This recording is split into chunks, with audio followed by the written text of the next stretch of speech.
What's up, ladies and gentlemen? Welcome back for another Game of Thrones Season 7 prediction video. As you can see by the title, this is going to be a big one. After Season 6 ended, we currently have 2 queens and 3 kings in the television series. We have Queen Cersei Lannister in King's Landing. We have Queen Daenerys Targaryen, who is on her way to Dragonstone, most likely. We have King Euron Greyjoy of the Iron Islands. Jon Snow, who is King of the North.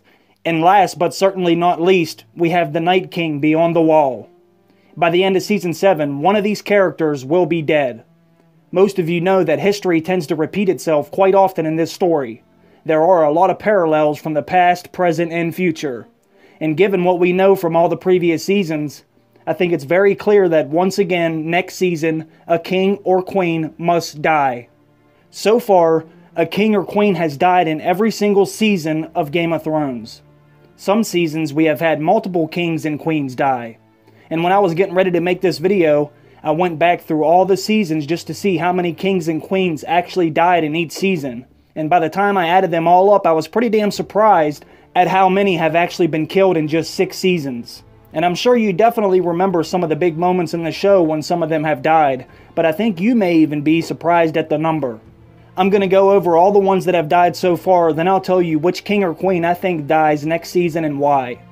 If you'd rather just skip to the end and get to the point, then I'll put the clock on the screen right now so you know where to skip ahead to. But I need all of you to comment below and tell me which one you think dies next season. I'm very curious to see what the majority of you have to say. The falling of kings and queens happens pretty quickly, starting in Season 1, Episode 7, King Robert Baratheon, who was taken down by a boar after he missed his thrust, due to having one too many sips of that strong wine. Thanks, Lancel and Cersei. Season 2, Episode 5, we see the fall of King Renly Baratheon, who is killed by a shadow baby with the face of Stannis Baratheon.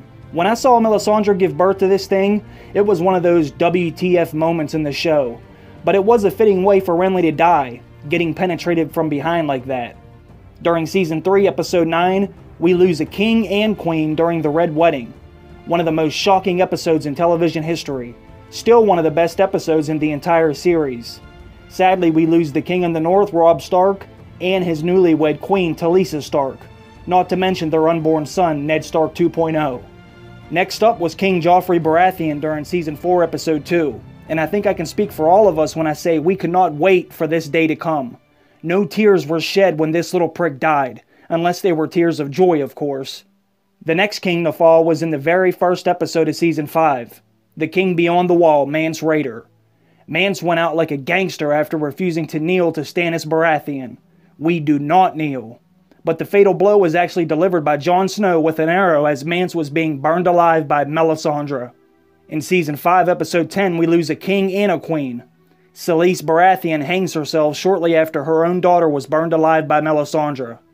Selyse was not able to live with the decision that had been made, and later in that same episode, Stannis finds himself alone and wounded in the woods during the battle for Winterfell. Brienne of Tarth finds him and executes him for the murder of his brother, Renly Baratheon, who she was sworn to protect. And speaking of kinslaying, the next king to die was Balon Greyjoy, who is murdered by his own brother, Euron Greyjoy, that has arrived after exile to claim the Iron Islands for himself. And we even see the Mad King die in Season 6 during a flashback scene. We have heard stories of Jaime Lannister stabbing the Mad King in his back, the same king he was sworn to protect. After hearing about this moment in time for so long, it was cool to get a glimpse of what actually went down that day.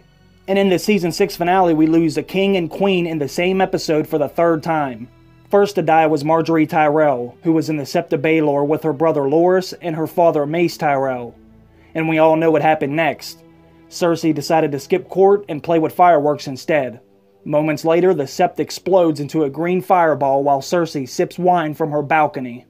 This leads to the death of the king Tommen Baratheon. Tommen watches in complete shock as the Sept explodes, knowing that Margaery is inside, or was inside, and it's too much for him to handle, so he decides he's had enough of being king, so he steps inside the window's frame and out he goes, falling to his death. When you go through the list again of all the kings and queens that have died in every season, it is kind of shocking. But I think considering a king or queen has died in each season, we can be sure that another one will die during Season 7. But the question is, which one? Maybe even more than one is going to die during Season 7. That has happened many times before. But who do you see dying next season out of the remaining kings and queens? I do not think it's going to be Daenerys that's going to die. I know some people think she will die at the Wall this season because of her vision at the House of the Undying. Some people think since the Wall is coming down in Season 7, then Daenerys needs to be there at the Wall and this is when she will die.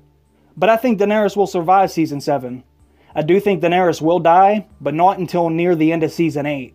And what about Cersei Lannister? Will she be the one to bite the dust next season and keep this trend going?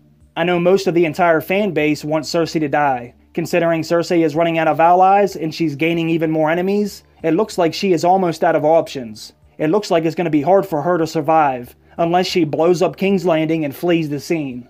I think Cersei will survive Season 7 as well though, and that might not be a popular belief, but I believe that somehow, someway, Cersei will be able to persevere through all the madness, and live to fight another day in Season 8. And how about the King in the North, Jon Snow? Does anyone actually see him dying again this soon? Rumors are that he could be on a dangerous mission next season. Maybe he dies going on that mission. I don't really think so. Jon Snow is too important of a character to die now. His character is key to the endgame of this series, and they can't keep killing him and bringing him back. It would start to devalue his character, and the stakes would never be high during a battle if we knew he could come back every single time no matter what. Jon will definitely make it to Season 8 alive. But what about the Night King? The true King beyond the Wall? I think the answer is pretty simple here. He will not be killed during Season 7. We know the War for the Dawn is coming in Season 8, so it wouldn't make much sense to kill him this early when there is still so much politics to tie up in the South before this battle can happen.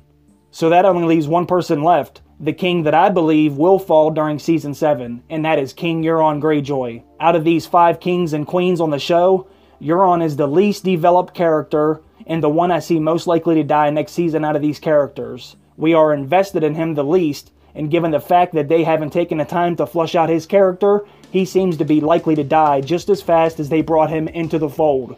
He will be around long enough to weaken Daenerys' army, so that she has to unite with Jon to overthrow him and Cersei, and then take on the Night King in Season 8. I don't want to get into any spoilers in this video, but I think Theon Greyjoy could actually end up killing Euron. And I know people probably see Theon as the unlikeliest of heroes, but I think that's what actually makes sense for him to kill Euron, because most people wouldn't see that coming. And if you need more details about how Theon could do this, then watch my video about Theon being the unlikely hero. There is spoilers in that video though, so proceed with caution. But if Theon isn't the one to kill Euron, then I think it could perhaps be Jaime Lannister who kills Euron during Season 7. We know that Cersei and Euron both need alliances right now, and given these two psychos' personalities, I can definitely see them aligning themselves with each other next season. I've even seen some videos saying that Cersei and Euron may even get married to strengthen this alliance. I don't really know about that, but I do think Jaime will end up having a serious problem with this, and given Euron's madness and potential influence over Cersei, I can see Jaime killing him when he crosses that line. But these are just my opinions, but I do believe Euron will be the king that falls next season. Comment below and tell me which king or queen you think will die during Season 7. One has died every year, so I do believe at least one or more will fall next season too. Let me know which one you think it is and why. I want to thank all of you for stopping by today and watching this video. I always appreciate that. And I also want to thank my supporters over on Patreon. Much love to everyone. 7 blessings. I'll see you all down in the comment section. Bye.